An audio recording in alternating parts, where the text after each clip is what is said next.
Graça e paz, pessoal. Bom dia. Bom dia que o galo já cantou. Você está feliz? Que bom. Hoje voltamos ao Evangelho de João, corrigindo aí, ó. Aliás, está corrigido, né? A segunda e a terça-feira, que era para ter pulado sábado e domingo. Só que nós, agora no capítulo 6, ele é um bocadinho longo, então nós vamos ter que dividir o vídeo, senão vai ficar muito grande. E vamos lá, então eu vou fazer primeiro aqui João 6, de 1 a 14, que é a multiplicação dos pães. Esse é um texto que eu gosto muito, tenho um carinho muito especial por ele. E vamos lá. João capítulo 6, versículo 1.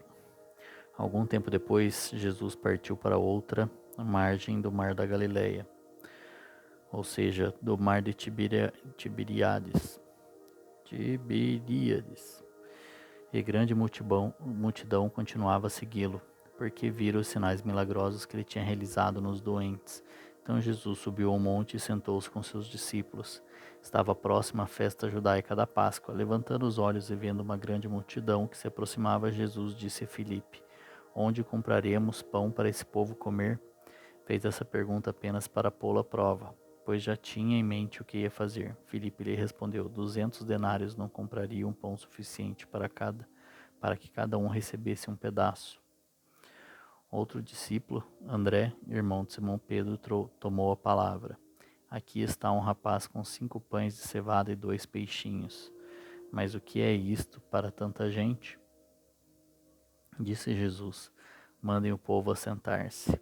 Havia muita grama naquele lugar, e todos se assentaram. Eram cerca de 5.000 homens. Então Jesus tomou os pães, deu graças e os repartiu entre os que estavam assentados, tanto quanto queriam, e fez o mesmo com os peixes. Depois que todos receberam o suficiente para comer, disse aos seus discípulos: Ajuntem os pedaços que sobraram, que nada seja desperdiçado. Então eles os ajuntaram e encheram 12 cestos com os pedaços dos 5 pães de cevada deixados por aqueles que tinham comido. Depois de ver o sinal milagroso que Jesus tinha realizado, o povo começou a dizer: Sem dúvida, este é o profeta que devia vir ao mundo. Sabendo Jesus que pretendia proclamar o rei, à força retirou-se novamente sozinho para o monte. Amém. Então, deixa eu só pegar esse finalzinho aqui.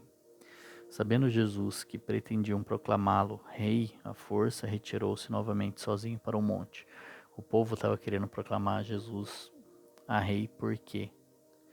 Porque viu que ele multiplicou os pães, e isso daria grande força ao exército. Por quê? Porque naquela época as cidades eram fechadas, né? E quando atacadas, geralmente quem estava atacando fazia? Fechava o cerco em volta da cidade, e aí o exército, a cidade ficava fechada lá dentro e não saía. Não saindo, não tinha como buscar comida. E passando alguns dias presos, o exército se iria ficar enfraquecido, e aí quem estaria atacando invadiria a cidade e tomaria mais fácil a cidade. Então eles queriam ele como rei, porque daí o povo não passaria fome, seu exército não seria enfraquecido. Muito pelo contrário, poderia até fazer armadilha, né? Na hora que o outro povo viesse atacar, achando que eles estavam fracos, eles estavam muito fortes. Mas uma coisa que me pega aqui nesse texto, nesse milagre, não é a primeira multiplicação de pães na Bíblia, né? Pão é algo que Deus gosta muito, né? Porque ele, na saída do Egito, ele levava o maná, o pão, todos os dias para o povo. Eliseu, lá em 2 Reis 4, se não me engano, depois da viúva de Sarepta, ele também multiplica o pão para 100 homens, né? Acho que 10, 12 pães, não lembro certinho, mas ele alimenta 100 homens com os pães. E aqui, Jesus pega 5 pãezinhos, 2 peixes e alimenta uma multidão de 5.000 homens, mais esposas e crianças. Então, na minha contagem aqui dá umas 13 mil pessoas, 13 a 15 mil total. E sobram 12 cestos cheios. Vamos analisar algumas coisas aqui. Jesus sabia muito bem quantas pessoas tinham ali. Jesus estava multiplicando o pão. Porque ele multiplicaria a mais do que precisa. Sabendo ele que quantas pessoas comeriam. E se fosse faltar, ele era só multiplicar, continuar multiplicando. Certo? 12 cestos cheios, em torno de 12, 13 a 15 mil pessoas. Imagine como ficaram esses restos que estavam no chão, né? Que eles estavam sentados, tudo bem, mas imagine a molecada correndo para lá e para cá, pisoteado no chão. E se ele multiplicou, poderia multiplicar novamente, para que guardar? Mas aí que está a chave, ele diz aqui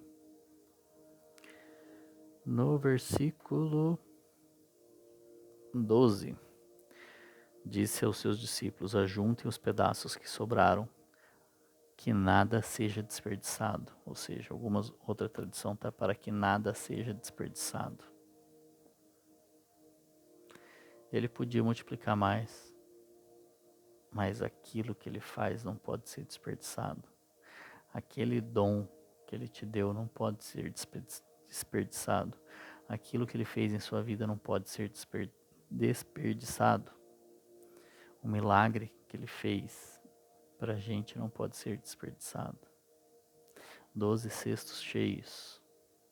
A minha visão aqui de Ives, 12, representando as 12 tribos de Israel, e cada uma tinha sua função. Uns eram cultivadores, plantavam, outros cuidavam dos animais, outros faziam as contas, enfim. Cada tribo tinha sua função dada por Deus. Que nada seja desperdiçado. Tudo aquilo que Deus nos deu, nos confiou, não seja desperdiçado. O milagre que Jesus fez para você não seja desperdiçado. O dom que Ele te deu não seja desperdiçado. Para que nada seja desperdiçado. Se necessário, Ele vai nos alimentar. Mas Ele não quer que a gente desperdice aquilo que Ele fez para a gente. Aquele milagre que Ele fez. A ida dele à cruz não seja desperdiçada. Para que nada seja desperdiçado. Se precisar, ele pode fazer de novo, ele pode continuar multiplicando, depois ele faz outra multiplicação. Olha eu dando spoiler aqui, né, da Bíblia. Ainda bem que você não leu. Poxa vida, você é crente, você lê, né? Ele pode, mas ele não quer que eu e você desperdice aquilo que ele nos deu, aquilo que ele fez para nós. Se precisar, ele vai fazer de novo. A gente vai se arrepender e ele fará. Amém? Então, vamos ao próximo texto. Jesus anda sobre as águas. Melhor, mas eu vou gravar. Assiste no próximo aqui. Vou gravar outra.